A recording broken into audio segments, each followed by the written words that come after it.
tentang Israiliyat dari guru kita di LCN. Assalamualaikum warahmatullahi wabarakatuh.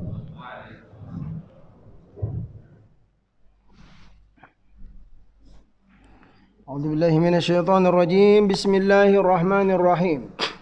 Alhamdulillahi lupa lagi. Assalamualaikum warahmatullahi wabarakatuh. Alhamdulillahi rabbil alamin.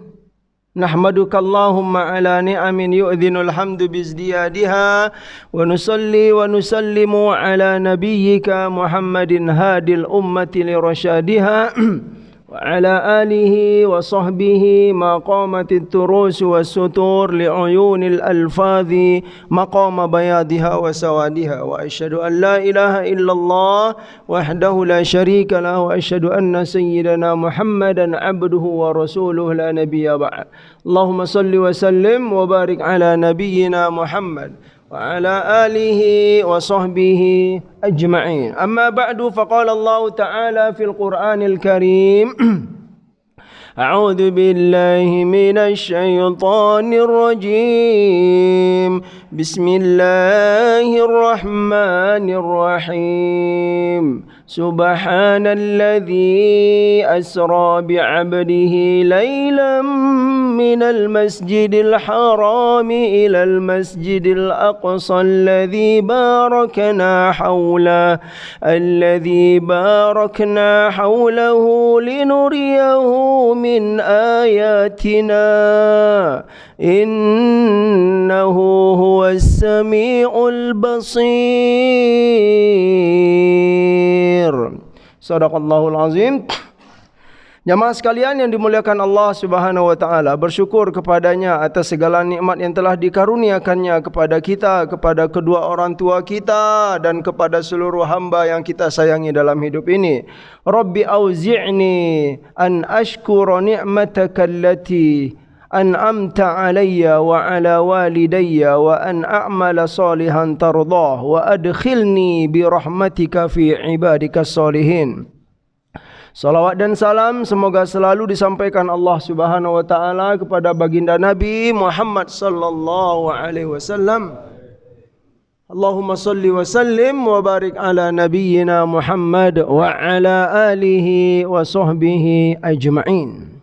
Jamaah sekalian yang dimuliakan Allah, hari ini hari yang istimewa. Kita tidak bahas kajian seperti biasa, ya kita mendengarkan istilahnya. Sebenarnya Isra Mi'raj ini subhanallah ya setiap tahun, tetapi sekalipun setiap tahun ya umat muslim ya sedunia itu ya, umat Islam sedunia tetap setiap momen yang besar dalam sejarah Islam itu diperingati ya.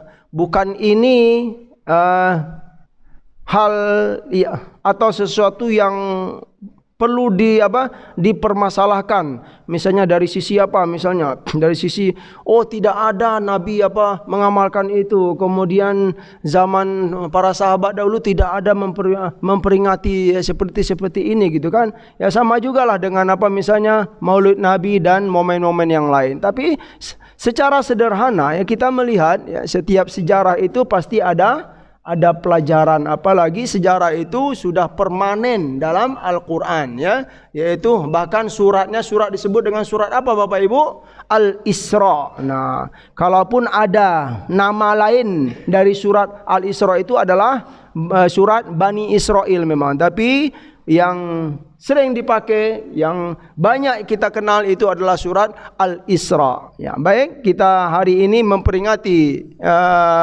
peringatan Isra wa Mi'raj Rasulullah sallallahu alaihi wasallam. Sudah pasti ayatnya seperti yang kita bacakan tadi. Subhanalladzi asra bi'abdihi laylan minal masjidil harami ilal masjidil aqsa ya. Maha suci Allah yang telah memperjalankan hambanya lailan, dari apa? Di malam hari, ya. Dari mana diperjalankan Nabi sallallahu alaihi wasallam? Minal masjidil harami ilal masjidil aqsa. Ini sebenarnya perkata-perkata itu Bapak Ibu ada hikmah dan ilmunya, ya. Nanti kita bahas dikit-dikit. Minal masjidil harami ilal masjidil aqsa alladzi barakna haulahu, yang mana negeri itu telah kami berkati sekitar Masjidil Aqsa dan semua daerah yang disebut tadi. Itu sudah janji Allah Subhanahu wa taala, pernyataan dari Allah Subhanahu wa taala, alladzi barakna haulahu, ya, yaitu yang telah kami berkahi di sekitarnya. Linuriyahu min ayatina, agar kami apa? Ingin memperlihatkan kepadanya. Min ayatina. Min itu makna asalnya adalah dari. Tapi di sini bukan makna dari. Min ayatina itu sebagian, ya. Maknanya adalah al-ba'du, ya. Ya, nah, tab'id, betul. Min ayatina, sebagian ayat-ayat kekuasaan kami. Itu baru sedikit saja. Tetapi yang sedikit ini kalau kita lihat kaum muslimin, kaum muslimah rahimakumullah, sangat menakjubkan sekali, ya. Ya, sangat menakjubkan sekali. Atau bagi orang yang tidak percaya tidak beriman kepada Allah, enggak mungkin ini terjadi, ya. Tapi itulah ayat-ayat, ya, kekuasaan Allah Subhanahu wa taala. Innahu huwas samiul basir. Ya, sesungguhnya Allah itu maha mendengar dan maha melihat. Baik. Kita mulai dari sini, ya. Bahasan Isra Mi'raj enggak mungkin kita langsung saja ke Mi'rajnya gitu kan.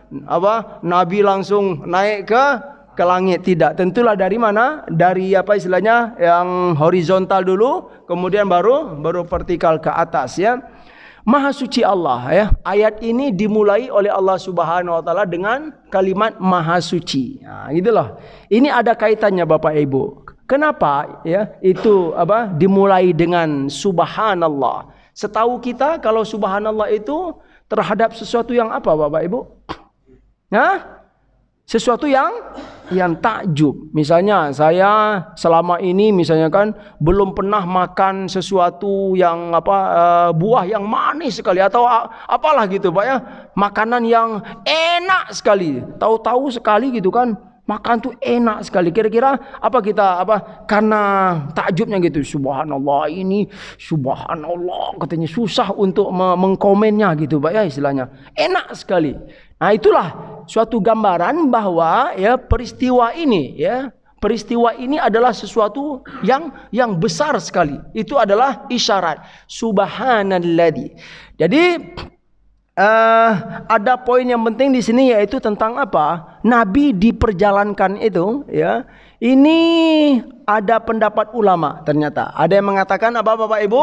Ada Nabi itu dengan jasad dan ruh, dan ada yang mengatakan dengan ruh saja. Kalau jasad dan ruh itu dalam keadaan bangun, sadar dan tidur. Itu maknanya. Kalau jasad dan ruh, ya, artinya jasad itu dalam keadaan sadar, kalau ruh itu dalam keadaan al-manam, bahasa Arabnya gitu kan. Fil yaqdhati wal manami. Ini yang pertama, bahwa Nabi itu diperjalankan oleh Allah semalam itu bil jasadi war ruh, ya. Jasad itu kaitannya dengan begini, sadar betul gitu. Kalau ruh itu fil manami, ya. Boleh jadi Nabi itu ya seperti beliau mendapatkan wahyu dalam tidur, mimpinya Nabi gitu kan. Ya, jadi boleh jadi Isra Mi'raj itu seperti seperti proses mimpi-mimpi yang lain, karena mimpinya para nabi dan rasul itu adalah wahyu dari Allah Subhanahu wa taala. Pendapat yang kedua mengatakan itu hanya dengan ruh saja. Tapi sebenarnya kalau kita saya sendiri terutama gitu, saya lebih setuju bahwa Nabi asra gitu, ya, subhanalladzi asra, maha suci, ya, Allah yang telah memperjalankan hambanya gitu. Memperjalankan berarti Nabi itu kehendak beliau atau kehendak Allah Subhanahu wa taala? Kehendak Allah. Nabi itu diperjalankan gitu loh. Ya, Nabi itu diperjalankan oleh Allah Subhanahu wa taala baik dari Masjidil Haram ke Masjidil Aqsa, dari Masjidil Aqsa kemudian ke Sidratil Muntaha. Itu Nabi itu apa Bapak Ibu? Ya, diperjalankan, ya. Apa istilahnya, pasrah gitu loh Pak. Ya sama juga dengan wahyu-wahyu yang lain gitu kan. Apa kata Nabi? Qul ma kuntu bid'am minar rusuli, ya. Wahai Muhammad, ya, kalau umatmu itu, kaummu itu menolak, ya, dakwah-dakwah kamu selama di Mekah misalnya, dakwah-dakwah tauhid gitu kan. Mereka bilang kamu majnun, gila. Mereka mengatakan kamu as-sahir, ya, penyihir segala macam. Sampaikan gitu kan. Ma kuntu bid'am minar rusuli. Wahai kaumku, aku ini bukanlah rasul yang pertama gitu kan. Aku ini bukanlah rasul yang pionir dalam hidup ini, ya. Tetapi sudah banyak nabi dan rasul diutus oleh Allah Subhanahu wa taala yang tugas mereka itu sama seperti aku, kata Nabi, ya. Dan aku enggak tahu apa yang wama adri ma yuf'alu bi wala bikum. Aku pun enggak tahu mau berbuat apa gitu kan. Semuanya adalah kehendak Allah Subhanahu wa taala, ya. Aku menyampaikan tauhid gitu kan. Sembahlah Tuhan, jangan sembah Tuhan selain Allah. Itu perintah dari Allah, bukan kehendakku, kata Nabi sallallahu alaihi wasallam. Jadi Nabi diperjalankan itu asra, diperjalankan oleh Allah Subhanahu wa taala. Kita lebih setuju gitu kan, ya, terutama saya gitu kan, bahwa Nabi diperjalankan itu memang dua-duanya Pak, ya. Dan itu semuanya tidak mustahil bagi Allah Subhanahu wa taala, yaitu apa? Dengan jasad dan ruh. Artinya apa? Nabi diperjalankan itu dalam keadaan sadar, betul, ya, dan juga ruh beliau juga ikut. Dari mana gitu kan dalil penguatnya gitu, ya? Yang pertama itu tadi kita sebutkan, ya. Ini adalah kekuasaan Allah Subhanahu wa taala, ya, yang mana kekuasaan ini tidak, apa istilahnya, kalau orang-orang yang rasional itu enggak nerima, tapi itulah kekuasaan Allah Subhanahu wa taala. Makanya surah ini diawali dengan apa? Sesuatu yang menakjubkan, subhanalladzi gitu. Ya, berarti kalau subhanalladzi ini, perkara ini sangat agung sekali, ya. Agung sekali. Yang kedua, subhanalladzi asra bi'abdihi. Nah, bi'abdihi, kalimat bi'abdihi itu menunjukkan apa Pak? Abdun itu adalah, ya, apa istilahnya, memang jasad, kumpulan utuh, kumpulan utuh dari sebuah, ya, dari anggota seorang hamba gitu kan, anggota badan seorang hamba, al-abdu, ya. Bi'abdihi, ya, lailam minal masjidil haram. Jadi dua ini bisa kita kuatkan bahwa peristiwa Isra dan Mi'raj itu adalah apa? Peristiwa memang dua-duanya. Nabi dalam keadaan sadar dan dalam keadaan dengan ruh, dengan jasad dan ruh. Yang berikutnya, ya, ada dalam surat Al-Isra, ya. Qala Allah Ta'ala wa idh qulna laka inna rabbaka ahata bin nas wa ma ja'alna ar-ru'ya allati araynaka illa fitnatan linnas, ya. Wasyajaratal mal'unata fil Qur'an wa ma yaziduhum illa tughyanan kabira. Ini menarik, ya, ada kaitannya. Apa artinya? Wa idh qulna laka inna rabbaka ahata bin nas. Wahai Muhammad, dan ketika kami mengatakan kepada kamu bahwa Tuhanmu Allah Subhanahu wa taala ahata bin nas, maha mengetahui tentang seluruh makhluknya ini, terutama manusia gitu kan. Wa ma ja'alna, ya, ar-ru'ya allati, ya, araynaka illa fitnatan linnas, ya. Dan kami tidak menjadikan ar-ru'ya. Ru'ya itu adalah apa istilahnya, ya, mimpi, bisa mimpi, kemudian juga sesuatu yang dilihat oleh Nabi sallallahu alaihi wasallam, terutama dalam dalam perjalanan Isra Mi'raj, ya. Ayat-ayat Allah yang diperlihatkan oleh Allah Subhanahu wa taala, ya kan. Melihat, ya, seperti melihat surga, ya Pak, ya. Nabi dengan izin Allah diperlihatkan, ya. Kemudian Nabi melihat neraka. Itu ayat-ayat Allah Subhanahu wa taala, ya kan. Dan ini semua ketika Nabi sampai, ya, ke Mekah itu gitu kan, balik lagi gitu kan, di pagi hari, ya.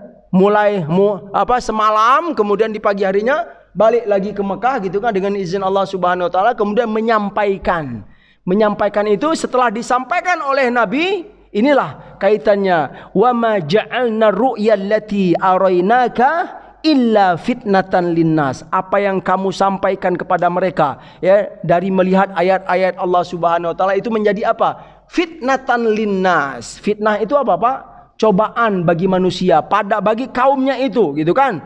Kaumnya masuk cobaan ini apa? Ya cobaan keimanan gitu loh. Ada yang mengingkari, ada yang apa? Yang beriman. Kafiruhum wa mu'minuhum, itu maknanya gitu Pak ya.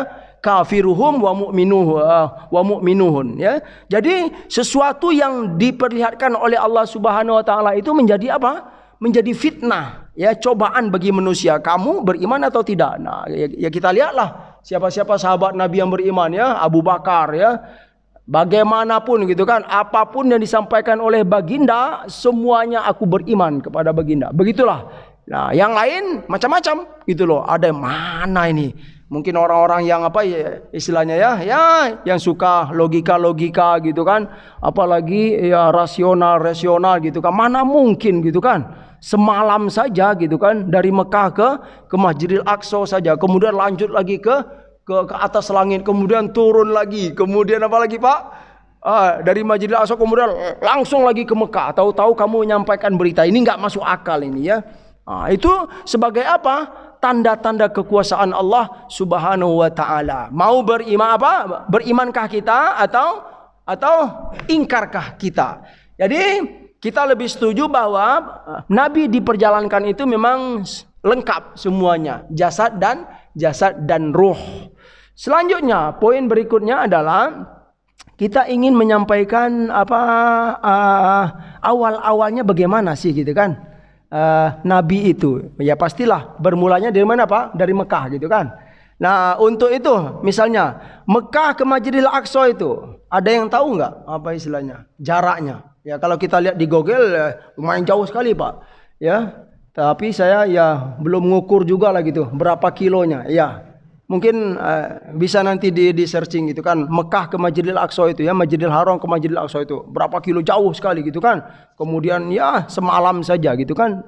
Ya tapi semua itu dengan izin Allah. Tapi saya boleh pastikan gitu loh, jarak dari apa? Dari Masjidil Haram ke Masjidil Aqsa itu pasti sama dari Masjidil Aqsa ke Masjidil Haram, itu jaraknya Pak.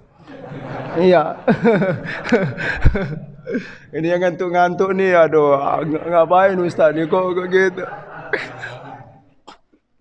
Betul nggak Pak jawaban saya Pak? Itu pasti itu Pak, nggak ada khilafiyah di dalamnya gitu kan? Ya nggak ada khilafiyah. Jarak di antara apa? Dari Masjidil Haram ke Masjidil Aqsa itu pasti sama dengan dari Masjidil Aqsa ke Masjidil Haram. Udah itu hanya itu aja Pak. Hanya ya. Baik. Mula-mula sebelum apa Nabi diperjalankan itu bagaimana gitu kan. Nah, sebenarnya ini banyak sekali riwayat apa. Ini saya punya buku apa Al-Isra wal Mi'raj ya karangan Ibnu Hajar Al-Asqalani ya, di antara hadisnya itu Pak, hadis tentang Isra itu Pak ada 1 2 3 4 5 6 7 8 9 10 11 12 15 hadis. Itu loh. Ini kalau dikaji subuh ini nggak cukup nih 15 ini ya. Satu aja udah geser-geser Bapak. Udahlah Pak Ustaz katanya. Udahlah Pak Ustaz. Iya, Ustaz ini nggak tegaan gitu kan. Ini mau baca 15. Udah kita satu aja ya. Ya semoga dengan satu itu bisa mewakili gitu Bapak Ibu ya. Amin. Allahumma amin. Ya. Masya Allah. Mula-mulanya bagaimana ya? Ternyata memang di awal-awal ya Nabi diperjalankan itu banyak riwayat hadis ya. Yang pertama dalam sebuah riwayat dikatakan baina ana ya, kata Nabi sallallahu alaihi wasallam baina ana indal baiti ya bainan naimi wal yaqdan. Ini menggambarkan keadaan Nabi di awal-awal sebelum apa? Sebelum mau diperjalankan itu ya. Dalam suatu riwayat dikatakan, riwayat hadis ini Nabi menyampaikan ketika aku berada di indal bait ya, ketika dia berada di sekitar Masjidil Haram, pada saat itu aku berada bainan naimi wal yaqdan. Ya, posisi Nabi itu ya dalam keadaan sadar dan juga ya setengah-setengah gitu Pak. Ya kayak orang begadang lah gitu Pak ya. Kayak orang begadang gimana gitu ya. Enggak fit atau bagaimana lah gitu ya. Setengah sadar, setengah tidur. Bainan naimi wal yaqdhan. Itulah posisi Nabi ya. Mau tidur atau mau tidur, mau bangun, mau tidur, bangun, begitulah keadaan itu. Ini sebagai gambaran.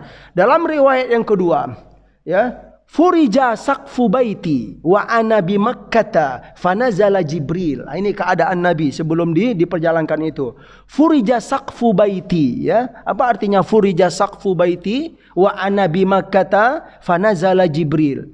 Ketika aku berada di rumah, atap rumahku itu gitu Pak, terbuka. Ini riwayat ya. Ketika aku berada di rumah, saqfu baiti itu furija ya. Atap rumahku itu terbuka gitu loh Pak. Wa ana bi Makkah, ketika terbuka itu fanazala Jibril. Gitu loh. Fanazala Jibril. Ini riwayat yang kedua. Riwayat yang ketiga, bainama ana fil hatimi. Bainama ana fil hatimi. Ibnu Hajar mengatakan posisi Nabi ketika aku sedang berada fil hatim. Hatim itu kalau kita lihat penjelasannya dalam tafsir dan dalam kitab-kitab hadis ya, hatim itu adalah sebuah bangunan kecil yang berhadapan dengan pancoran Ka'bah itu loh Pak. Nah, gitu loh. Itu al-hatim ya. Tahu pancoran Pak? Ya betul apa Pak Azul? Ya pancoran emas ya. Betul pancoran ya istilahnya. Ya saya kurang ya mohon diperbaiki bahasa Indonesianya. Tapi kalau bahasa Arabnya al-mizab. Mizab itu ada pancoran air yang di atas Ka'bah itu Pak. Itu. Nah, al-hatim itu berada di hadapan itu. Ya di sekitar Hijr Ismail lah begitu keadaan. Ini riwayat. Ya, bainama ana fil hatimi. Ketika itu ya kalau Imam Ibnu Hajar mengatakan posisi Nabi itu sedang berduduk begini Pak. Gitu loh Pak. Nah, sedang ya sudah tidur santai di Masjidil Haram. Itu riwayat yang ketiga. Riwayat yang keempat ya, annahu usriya bihi min syi'abi Abi Thalib ya, bahwa Nabi itu diperjalankan startnya itu ketika beliau berada di jalan atau daerah Abi Thalib. Gitu dia. Yang kelima, riwayat yang kelima, wa ana fil Masjidil Haram. Nah, itu pada umumnya gitu ya. Posisi aku sebelum diperjalankan itu adalah apa? Aku berada di mana? Di Masjidil Haram. Nah, kira-kira ini apa istilahnya? Semuanya saling berdekatan enggak, Pak? Ya, saling berdekatan. Tapi perlukah kita mengingkari ini misalnya kan?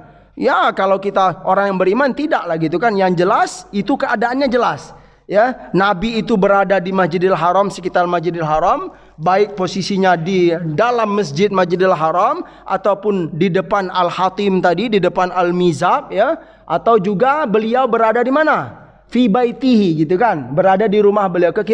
Kira-kira rumah Nabi jauh enggak dari sekitar Masjidil Haram, Pak? Ya tidak jauh ya, berarti ya sekitar itu ya beliau itu distarkan. Kalau Pak Wendy tahu nggak jarak rumah Nabi dari rumah Nabi ke Masjidil Haram? 30 meter. Kalau saya Pak gini Pak, pasti jaraknya itu sama Pak, dari Masjidil Haram ke rumah Nabi. Iya terkadang. Iya, Masya Allah. Itu strategi sebenarnya Pak gitu. Saya terkadang iya memang ya, perkara-perkara kecil itu terkadang kita ya maklum lah, perkara-perkara yang kecil yang detail-detail itu kan terkadang kita nggak sempat baca gitu kan, ataupun sempat baca sudah nggak ingat lagi gitu kan. Cara jawabnya begitu Pak gitu. Cara jawabnya begitu. Udah. Jadi posisi Nabi memang begitu ya. Nah, selanjutnya sebelum diperjalankan itu kira-kira apa yang terjadi Bapak Ibu? Masih teringat nggak kisah-kisah? Ya, ini kita kan mengulang-ulang saja gitu kan. Tapi memang harus dikuatkan dengan dalil-dalil gitu loh. Gimana? Apakah ketika itu beliau langsung dinaikkan? Ya ternyata tidak ya. Sebelum beliau diperjalankan itu terjadilah kisah syaqqus sadr. Apa Pak? pembelahan dada Nabi sallallahu alaihi wasallam. Dalam sejarah belah dada Nabi itu dibelah oleh Jibril berapa kali Bapak Ibu?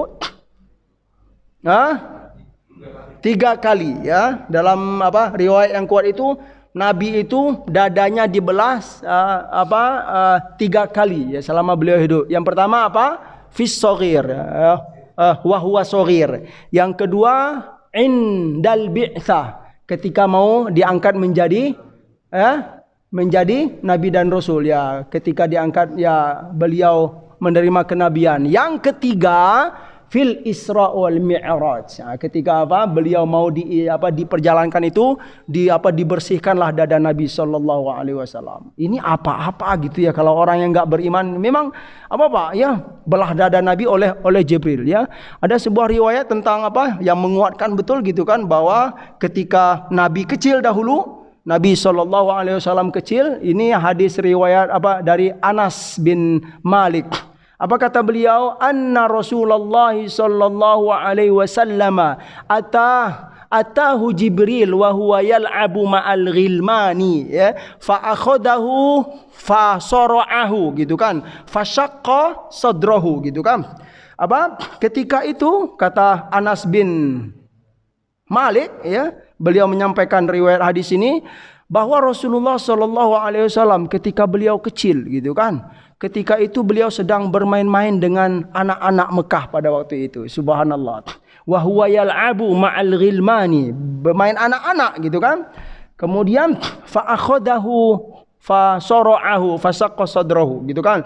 Fastakhrajal qalba wastakhraja minhu 'alaqa. Ya, ketika dia sedang bermain, Jibril datang kepada dia kemudian dia ambil gitu, Pak. Nah gitu gambaran nyatanya. Setelah diambil ya kemudian dia dibawa, diasingkan ya dari teman-temannya yang lain gitu kan. Kemudian fasyaqqa sadra gitu kan. Kemudian Jibril membelah dada Nabi sallallahu alaihi wasallam, fastakhrajal qalba. Kemudian Jibril memang mengangkat, Pak, diangkatnya, dicabut gitu loh. Hati Nabi sallallahu alaihi wasallam, fastakhraja minhu 'alaqah. Kemudian sudah dipegang hati Nabi itu, lalu Jibril mengeluarkan istilahnya ya segumpal darah yang ada dalam sekitar itu. Sambil beliau membersihkan gitu ya kotoran-kotoran itu, Jibril berkata, hadus syaitanu minka. Inilah istilahnya bagian setan yang ada pada dirimu. Artinya ya kotoran-kotoran ya sebagai manusia pastilah ada gitu Pak ya. Kemudian fagosalahu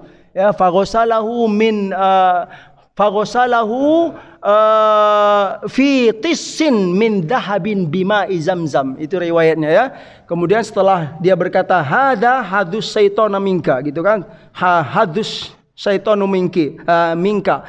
Kemudian fagosalahu, kemudian dia mencucinya gitu kan. Di mana Jibril ini mencuci hati Nabi itu? Fi tissin min dahabin bima'i zamzam ya. Fi tissin itu dalam sebuah istilahnya ya baskom kalau bahasa kitanya. Ya tapi bukan dibeli di pasar oleh Jibril gitu. Ya, itu tistin itu ya khusus ya baskom Jibril alaihissalam gitu ya dari emas, Pak. Dalam riwayat itu dari emas ya. Kemudian dibersihkanlah gitu Pak ya, digodok-godok hati Nabi. Thumma a'adahu fi makanihi. Ini menarik sekali ya.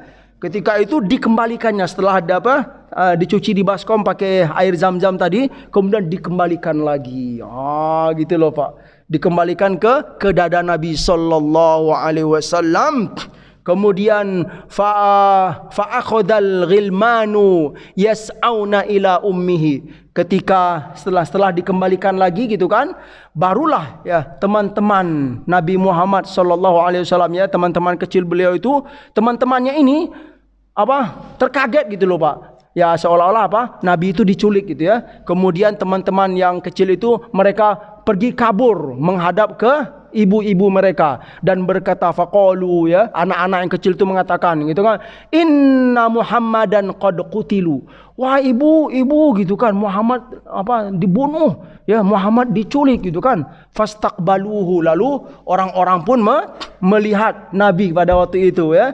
Dan ketika orang melihat Rasulullah sallallahu alaihi wasallam ketika itu, wa huwa muntaqiul laun, ya. Muntaqiul laun itu artinya mutaghayyirul laun, ya. Ketika orang pada lihat, ya, Nabi itu istilahnya dalam keadaan berubah gitu. Kalau bahasa kitanya pucat.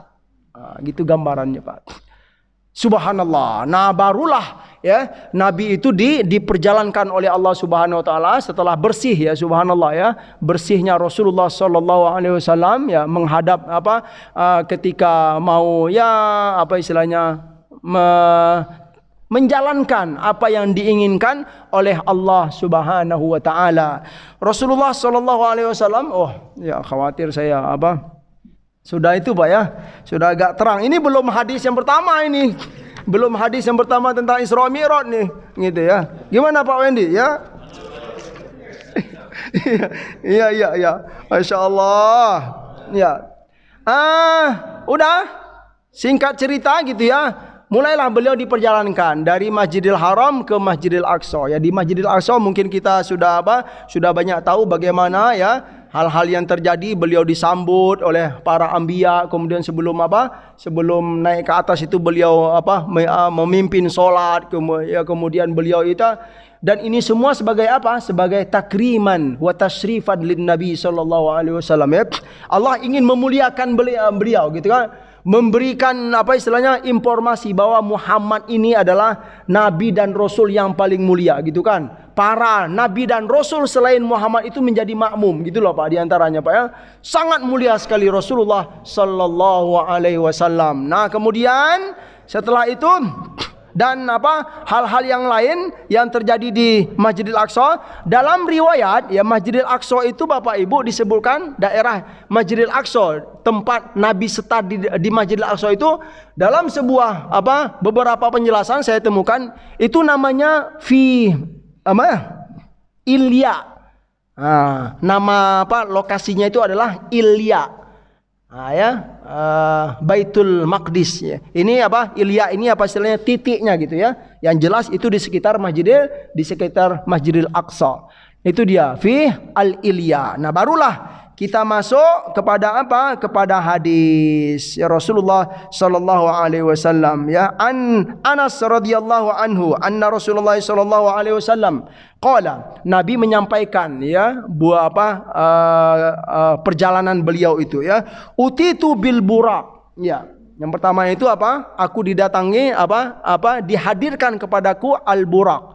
Ini, ya, awalnya. Kemudian buraq itu ya, buraq itu adalah, ya, tunggangan, ya. Dia itu lebih besar dari lebih ke gambarannya ada fauqal himar dunal bighal gitu kan.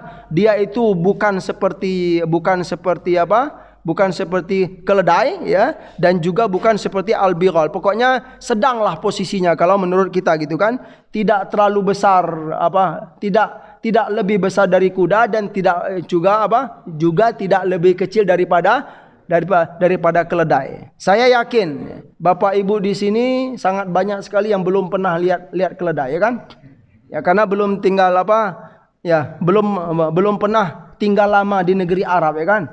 Kalau kita pergi umroh dan haji itu jarang lihat keledai, ya, karena kita berada di daerah Masjidil Haram itu tidak ada keledai, ya, karena memang kalau cari keledai ke pinggiran-pinggiran, ya, istilahnya ila dawahi, ya. Apalagi kalau kita tinggal di Sudan, kalau tinggal di Mesir itu, Pak, keledai itu, Pak, dia lewat di depan di depan rumah kita, ya. Lewatnya itu, ya, seperti dia ada tuannya gitu lah. Nah, tuan itu dia bawa gerobak juga. Jadi dia memang diciptakan oleh Allah Subhanahu wa taala untuk mengangkat barang gitu, ya. Itu dia.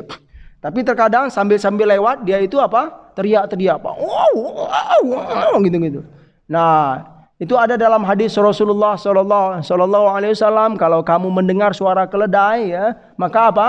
Berta'awudzulah kepada Allah Subhanahu wa taala. Baca a'udzubillahi minasyaitonirrajim, karena pada waktu itu dia melihat sesuatu yang tidak yang tidak baik. Ya, iya, itu keledai di antaranya. Kenapa suara keledai itu suara yang terburuk? Ada dalam Al-Qur'an ya. Ya dalam surat Luqman. Dalam surat Luqman, wa inna ankarul aswati la sautul hamir, kata Allah Subhanahu wa taala. Ini pesan kepada siapa? Sayyidina Luqman berpesan kepada putranya, wahai putraku, kalau ngomong itu jangan kayak orang sombong gitu kan, sedang-sedang saja gitu ya. Inilah mungkin kebiasaan di kita ya, ngomong yang apa istilahnya ya, yang ramah dan santun. Tetapi ramah dan santun ini ya perlu dikuatkan juga Pak ya. Enggak bisa kita patokkan semuanya ya. Kalau ada orang yang ngomongnya agak keras dibilang hatinya kotor, tidak gitu kan. Ya. Ya karena memang sesuai dengan apa Bapak Ibu? Ya backgroundnya atau lokasi dia hidup. Kalau orang sudah terbiasa hidup di pantai, di pesisir, ya tentu dia ngomongnya keras gitu kan. Orang yang biasa tinggal di pesisir, suatu kali masuk ke kantor di gedung-gedung tinggi di sini gitu kan, orang di kantor itu kan kalem-kalem semua, ibu, bapak gitu kan, tahu-tahu ada orang pesisir, bu, pak gitu kan, gitu.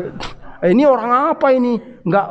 Enggak beradab, jangan begitu Pak. Begitu juga di Arab itu ya, orang yang paling terkenal ngomong keras itu siapa? Orang Mesir. Orang Mesir itu paling terkenal sekali Pak, ngomongnya itu keras-keras ya. Kalau kita sudah tinggal di Mesir tahu sekali gitu kan. Kenapa sih orang Mesir itu keras-keras ya? Karena memang sesuai dengan badannya gitu. Badannya gede tentu suaranya gede juga gitu ya kan.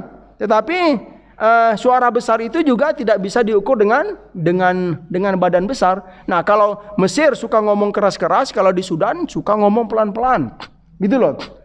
Saya sudah dapatkan sekali. Kalau kita masuk ke misalnya ke TU kuliah gitu kan di Mesir, TU kuliah, ya ngomong sama petugas TU itu, ngomong pelan-pelan, Ustaz, kaifa haluka Ustaz? Ngomong apa kamu katanya gitu kan?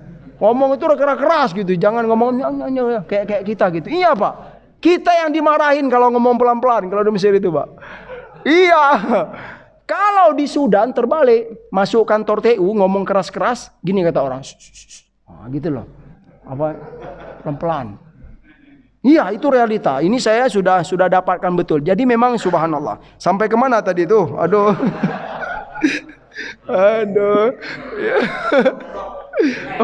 Oh ya. Oh kedelai Pak. Bukan kedelai Pak. Keledai. Iya. Udah itu aja. Ya. Kemudian ya. Setelah didatangkan dengan Burak, farokibtuhu hatta utitu Baitul Maqdis ya. Dari Masjidil Haram disiapkan, kemudian naik beliau farokibtuhu, kata Nabi sallallahu alaihi wasallam, aku menunggangi Burak itu sampailah aku sampai ke mana? Ke Baitul Maqdis ya. Kemudian farobatuhu bil halqah hatta yarbita biha baina bihal anbiya thumma dakhaltul masjidah fasallaitu fihi raq'ataini ya. Kemudian setelah nyampe di Masjidil Aqsa, kemudian aku letakkan di suatu tempat, ditinggalkan, kemudian beliau masuk ke masjid, kemudian beliau salat 2 rakaat di masjid. Tsumma kharajtu faja'ani Jibril ya. Ketika beliau selesai salat ya. Ini tolong Bapak Ibu, suatu riwayat ini satu riwayat baru ya. Dia ada berapa tadi? 15 riwayat hadisnya. Kita satu. Jadi jangan jangan cukup dengan ini, tapi semoga dengan satu itu kita dapat gambaran saja gitu. Karena memang satu sama lain itu nanti akan saling melengkapi. Gitu dia memang pada dasarnya memahami hadis. Udah. Salat, kemudian setelah salat fa kharajtu faja'ani Jibril. Lalu datanglah Jibril kepadaku, dan ketika itu Jibril membawa apa Pak? Membawa bejana ya, bejana min khomrin wa ina'in min labanin ya. Kemudian setelah sholat itu Jibril menyodorkan kepadaku bejana. Yang pertama isinya apa? Khomar. Yang kedua isinya apa? Laban. Laban itu susu ya. Fakhtartul labana ya. Lalu aku memilih susu ya. Artinya apa ya? Khomar haram, susu itu halal ya.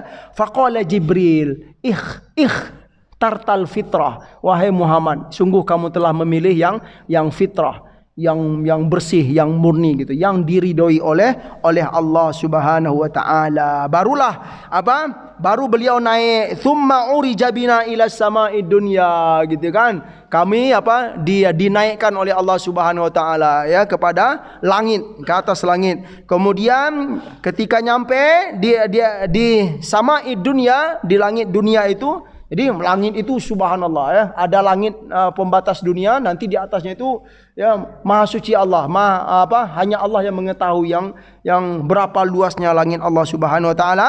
Ketika nyampe di langit dunia, fastaftaha Jibril. Lalu Jibril minta dibukakan pintunya ya. Faqila man anta? Dikatakan ketika Jibril buka pintu, kata Jibril buka pintu di langit dunia yang pertama itu, Pak. Buka pintu, man anta, siapa kamu? Ya kata yang istilahnya, yang menyeru. Qala Jibrilu gitu kan. Wa man ma'aka gitu kan. Qila siapa bersamamu? Qala Muhammadun gitu kan. Aku bersama Muhammad. Qila wa qad bu'itha ilaihi. Qala qad bu'itha ilaihi. Iya, dia diutus untuknya gitu, dengan untuk perkara ini. Artinya beliau dan Jibril dan Nabi Muhammad dan Jibril ya melewati, ingin masuk ke pintu-pintu langit itu memang sudah diutus oleh Allah. Artinya sudah ada perintah dari Allah Subhanahu wa taala. Fa futihalana fa idza ana bi Adam ya. Ketika pintu yang pertama itu dibuka gitu kan Bapak Ibu? Ya, aku faida ana bi Adam, kata Nabi SAW. Kami bertemu dengan siapa? Dengan Nabi Adam alaihissalam. Farahaba biya wa da'a liyal khali bi khair ya. Ketika bertemu dengan Nabi Adam alaihissalam, beliau rahababi. Rahababi itu mengucapkan marhaban ya Muhammad. Marhaban itu apa Pak? Ya kalau bahasa kampung saya itu welcome gitu kan. Nabi Adam bilang welcome Muhammad gitu kan. Iya, rahaba, yurahibu tarhiban ya.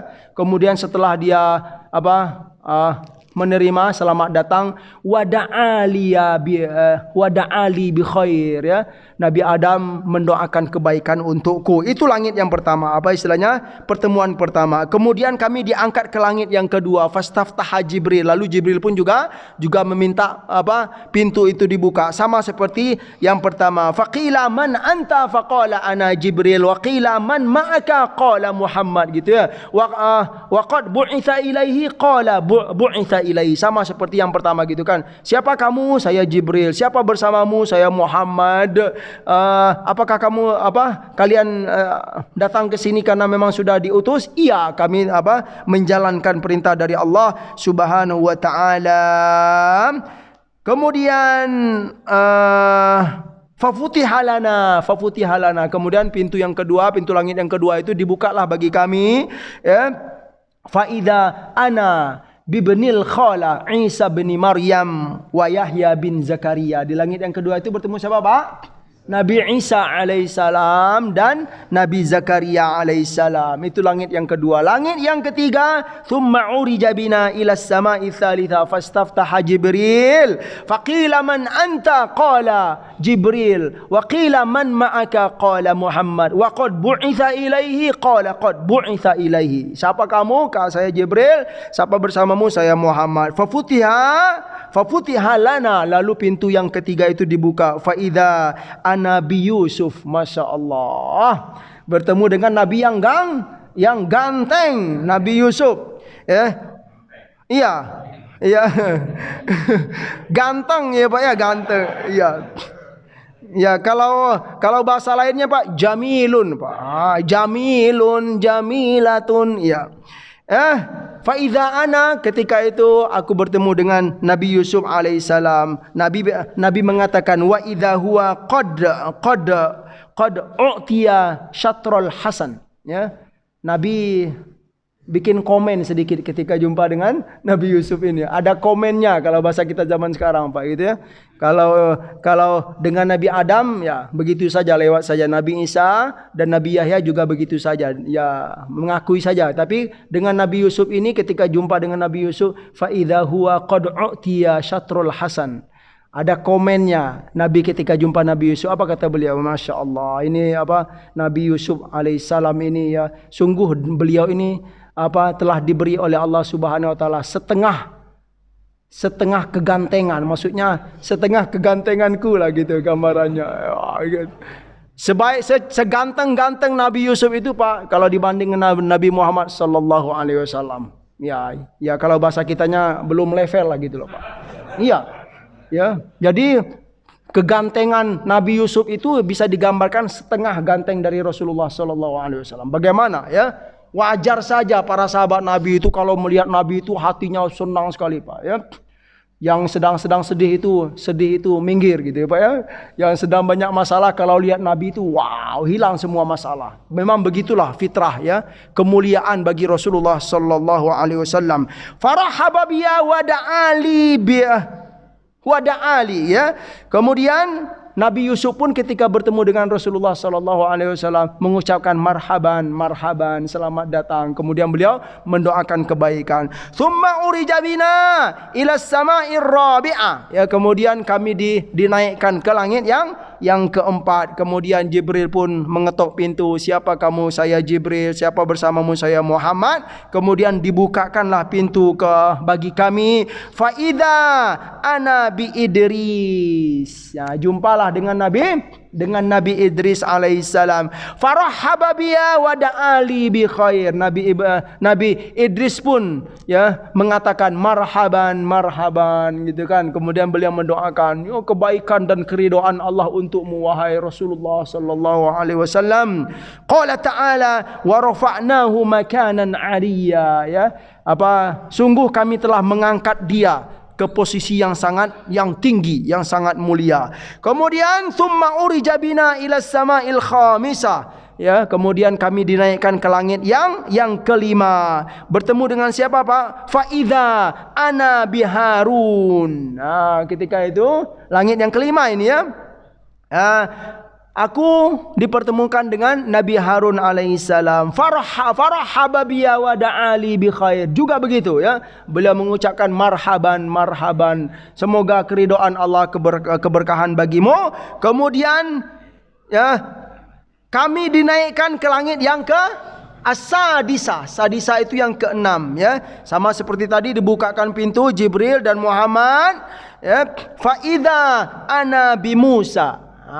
Ya, dalam riwayat ini Nabi Musa itu berada di langit yang keenam. Farahaba bihi ya. Farahaba bi wa da'ali bi khair. Lalu Nabi Musa pun juga begitu. Marhaban ya Rasulullah, marhaban ya Nabi Allah, marhaban ya Muhammad sallallahu alaihi wasallam. Semoga ya doa kebaikan dan keberkahan untuk Nabi sallallahu alaihi wasallam. Yang terakhir, tsumma urija bina ila sama'is sabi'ah. Ya, kami dinaikkan ke langit yang ketujuh. Fastaftaha ya. Kemudian Jibril minta dibukakan seperti yang semula. Fafutiha lana fa idza ana bi Ibrahim alaihissalam ya. Musnidan dhuhruhu ilal baitil ma'mur ya. Ketika itu Nabi Ibrahim sedang menyandarkan ya punggungnya kepada Baitul Ma'mur ya, ke arah Baitul Ma'mur. Wa idza huwa yadkhuluhu kulla yaumin sab'una alfa malakin ya la yauduna ilai. Ini gambaran Baitul Ma'mur itu Bapak Ibu yang dimuliakan oleh Allah Subhanahu wa taala. Itu didatangi oleh berapa? Sab'una alfi malak ya. Ramenya Baitul Ma'mur itu ya disebutkan dalam hadis ini didatangi oleh para malaikat sebanyak 70.000 ya, 70.000 malaikat ya, subhanallah. Sangat panjang sekali subhanallah. Yang jelas ya kita sudah tahu juga gitu kan, nanti ya dari langit yang ketujuh barulah ke Sidratul Muntaha ya. Sidratul Muntaha, kemudian apa lagi? Perintah apa itu Pak? Perintah sholat. Selain lagi nanti Nabi SAW diperlihatkan oleh Allah seperti di mukadimah tadi, ayat-ayat kekuasaan Allah Subhanahu wa taala ya. Nabi diperlihatkan surga, Nabi diperlihatkan neraka, kemudian Nabi diperlihatkan dalam neraka itu siapa-siapa saja, di antaranya orang-orang yang suka menggunjing, mengadu domba. Orang-orang di antaranya Nabi melihat para khutbah. Ini bagi ustaz-ustaz dan kiai-kiai seperti saya gitu kan. Dalam neraka itu Nabi melihat ya al-khutbah. Khutbah itu orang-orang ahli-ahli khutbah menyampaikan. Tapi kenapa mereka kok bisa sengsara begitu gitu kan? Karena itu mereka yaquluna ma la yaf'alun. Mereka punya kebiasaan yang tidak baik. Mereka itu menyampaikan sesuatu yang tidak mereka lakukan gitu loh. Hanya ngomong saja tapi tidak ada praktek. Itu keburukan-keburukan di antara banyak sekali yang lain nanti ya. Bapak Ibu silakan cek. Yang jelas untuk kaitan Sidratil Muntaha dan di sekitarnya itu silakan buka surat An-Najm. Ya, itu lengkap sekali. Jadi perkara Isra Mi'raj ini cukup kita pegang surat Al-Isra di awalnya dan di tengah tadi tentang wa ma ja'alna ar-ru'ya allati araynaka illa fitnatan linnas ya. Itu ada dalam surat Al-Isra juga. Jadi peristiwa Isra Mi'raj itu berita-berita yang disampaikan oleh Nabi kepada kaum pada waktu itu menjadi fitnah bagi manusia. Fitnahnya apa? Cobaan dari Allah Subhanahu wa taala. Beriman tidak atau kamu mengingkar perkara itu. Kemudian yang lengkapnya lagi ada di surat An-Najm. Wan najmi idza hawa ma dhalla sahibukum wa ma ghawa wa ma yantiqu 'anil hawa in huwa illa wahyu yuha. Sampai ayat ke 18. Ayat 1 sampai ke 18. Ada yang menarik juga, mazaghal basaru wa ma tagha. Jadi ketika Nabi diperjalankan itu sampai ke Sidratul Muntaha itu Nabi itu sebagai gambaran bahwa beliau itu memang taat hanya untuk menjalankan perintah Allah saja. Mazaghal basaru wa ma tagha ya. Penglihatan Nabi itu tidak kemana-mana ya. Tidak ngirik kiri, surga begini ya, tidak. Ya, Nabi itu memang pasrah saja mazaghal basaru wa ma tagha gitu kan. Dia suruh lihat sini begitu gitu ya, tunduk. Itu sebagai gambaran karena memang itu perintah dari Allah Subhanahu wa taala. Nabi diperlihatkan ayat-ayat kekuasaan Allah semuanya, silakan cek nanti surat An-Najm ayat 1 sampai ayat 18. Insyaallah kita akan dapat gambaran tentang Isra Mi'raj ini. Kemudian selain perintah solat juga kita sudah sama-sama tahu ya. Yang semulanya solat itu berapa rakaat, Pak? 40 atau 50? 50 ya. Kemudian Rasulullah turun berjumpa dengan Nabi Musa ya. Kemudian Nabi Musa mengatakan, enggak akan kuat umatmu wahai Muhammad sallallahu alaihi wasallam. Minta diskon, naik lagi Nabi gitu kan. Iya, sampai pada akhirnya solat itu menjadi 5 waktu. Ya, semoga subhanallah yang jelas poin yang penting itu adalah perkara solat itu sangat penting dalam hidup ini ya. Nabi kalau ajaran-ajaran lain itu Nabi hanya menerima di bawah saja, Pak. Tapi kalau perintah solat ini Nabi menjemput, Pak. Dengan izin Allah Subhanahu wa taala. Itu keutamaan solat, keagungan solat dalam Islam. Kemudian dari sejarah ini itu sangat erat kaitannya dengan apa? Masjidil Haram dengan Masjidil Aqsa ya. Jadi Masjidil Haram dengan Masjidil Aqsa itu tidak bisa dipisahkan. Yang terjadi saat ini apa? Masjidil Aqsa itu sudah dikuasai oleh siapa, Bapak Ibu? Oleh Zionis Israel. Ini sebuah realita gitu kan. Makanya ini adalah perkara atau urusan kaum muslimin yang terbesar. Di antara urusan kaum muslimin yang terbesar itu adalah perkara Masjidil Aqsa. Siapapun kita, kalau dia muslim harus perhatian dengan masalah itu. Dari organisasi apapun kita, kalau memang kita beriman kepada Allah dan Rasul, kita harus mengaitkan perhatian kita kepada Masjidil Haram itu disamakan dengan perhatian kita kepada Masjidil Aqsa. Kita tidak rela kalau Masjidil Aqsa itu dinistai oleh kaum Yahudi ya.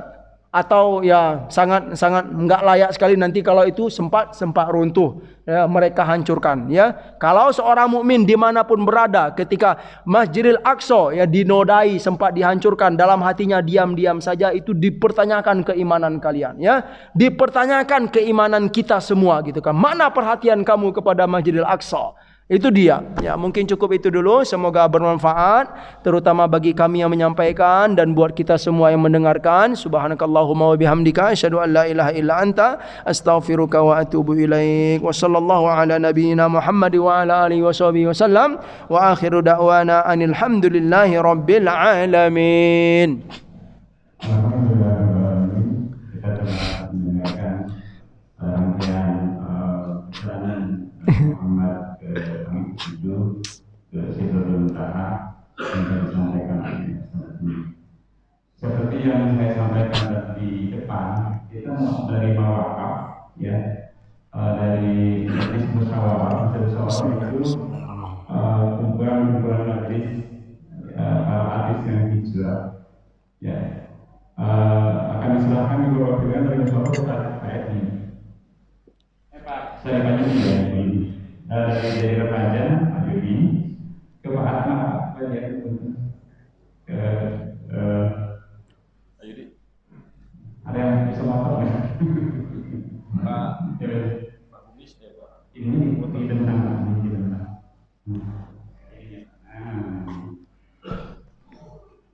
Bapak-bapak, ini adalah musyawarah peduli. Musyawarah peduli ini adalah satu kumpulan pengajian para artis yang hijrah, ya, kita sudah tahu. Dan kita hari ini menerima wakaf dari mereka sebanyak 50 mushaf Al-Quran. Alhamdulillah. Dan itu akan menjadi sebagian nanti, karena sudah banyak juga di Jawa Barat di Quran. Bapak-bapak boleh bawa untuk yang makan di rumah juga dari rumah. Ya, bisa. Itu ada di luar. Begitu secara simbolik kita akan serahkan dari majelis musyawarah, dalam hal ini adalah dari Dewan Kemasyarakatan Masjid Jawa Rahmah, karena mereka yang punya koneksi di sana adalah oleh ketuanya oleh Pak Yudi, diserahkan kepada Wakil Ketua Pembina Yayasan Pak Haji Ahmad. Silakan Pak, secara simbolik.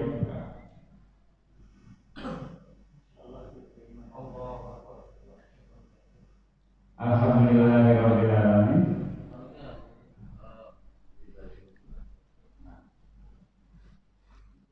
Inilah penyerahan dengan kami Masjid Jawa Rahmah menerima wakaf Al-Quran 50 mushaf Al-Quran dari kelompok pengajian amal soleh musyawarah peduli.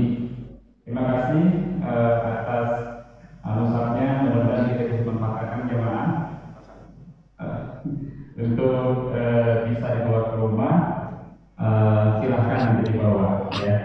Tapi untuk diamalkan, mudah-mudahan kita selalu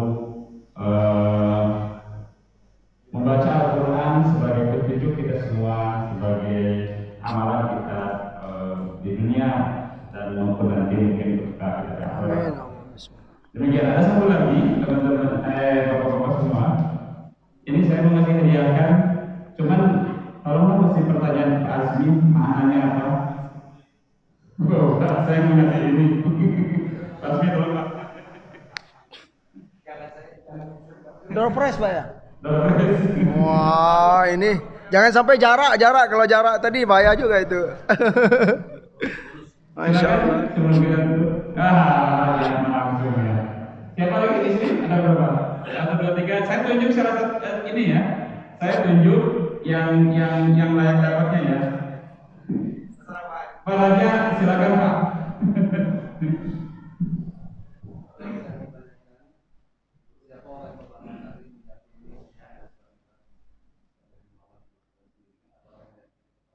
Oh ya.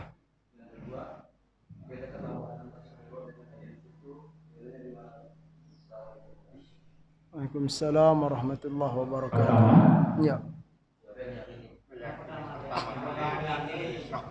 Ya. Oke. Ini Langsung jawab. Masalah beda pekan-pekan ini. Oh iya, Masya Allah. Silakan Pak. Siapa yang orang pertama meyakini ya seingat kita gitu ya, seingat kita itu adalah Sayyidina Abu Bakar As-Siddiq ya. Maka itu beliau diberi gelar oleh sebagai As-Siddiq ya, orang yang membenarkan. Itu ada dalam surat Az-Zumar ya. Walladzi jaa'a bis-sidqi wa saddaqa bihi gitu ya. Walladzi jaa'a bis-sidqi wa saddaqa bihi ya. Dan dia ketika Nabi Muhammad datang kemudian dia membenarkan, datang dengan sebuah berita kemudian dia langsung membenarkan. Itulah As-Siddiq radhiyallahu anhu ya. Kalaupun ada riwayat-riwayat lain boleh kita terima, tapi seingat kita memang itu ya kisahnya. Kemudian beda ganteng Nabi dan ganteng Nabi Yusuf itu gimana? Nah, ini juga menarik nih. Kalau ya ini jadi teringat surat Yusuf Pak gitu Pak ya. Surat Yusuf. Surat Yusuf itu masih ini menarik ini.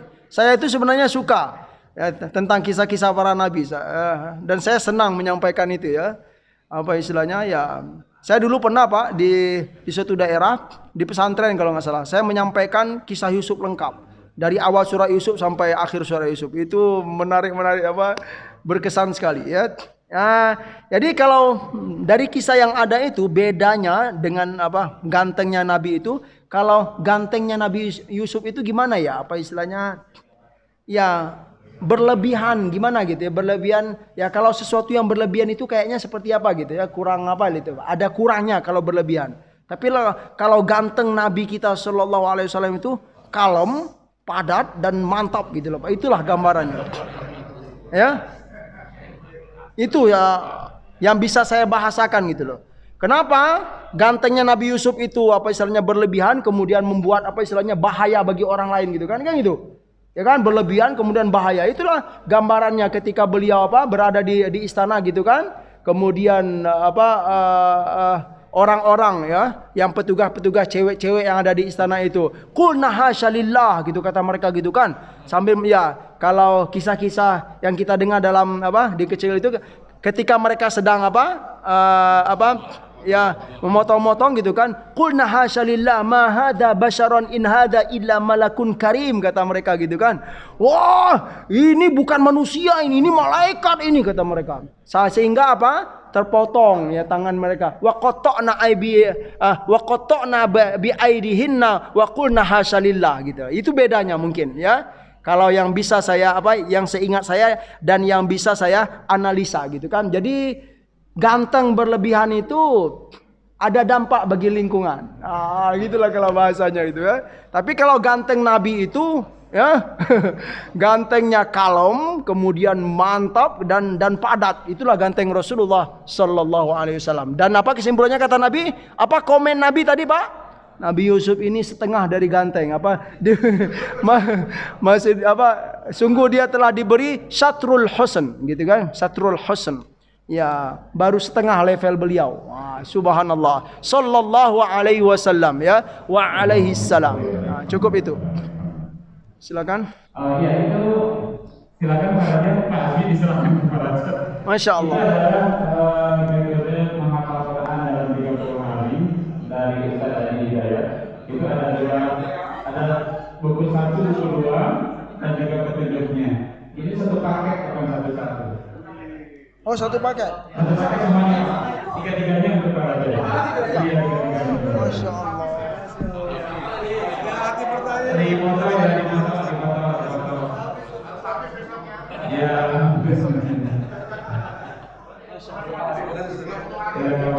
Ya. Alhamdulillah. Bapak-bapak, tapi masih tetap ada waktu suruh, silakan bapak suruh dulu. Tapi sebelum itu, 6 menit saya sampaikan tentang wakaf Al-Quran tadi. Nanti kami para remaja Jabal Rahman Qata'na aydiyahunna qulna hasyalillah ma hadza basyaron in hadza illa malakun. Mas Edi bisa menghadirkan salah satu personel dari musyawarah itu yang Jabal Rahman.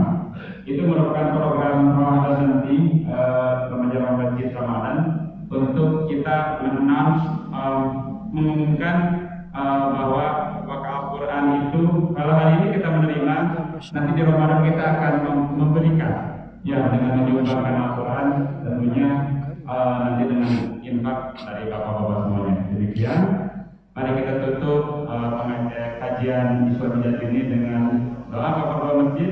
Subhanallah wa bihamdi, asyhadu an la ilaha illa anta, astaghfiruka wa atubu ilaik. Assalamualaikum warahmatullahi wabarakatuh.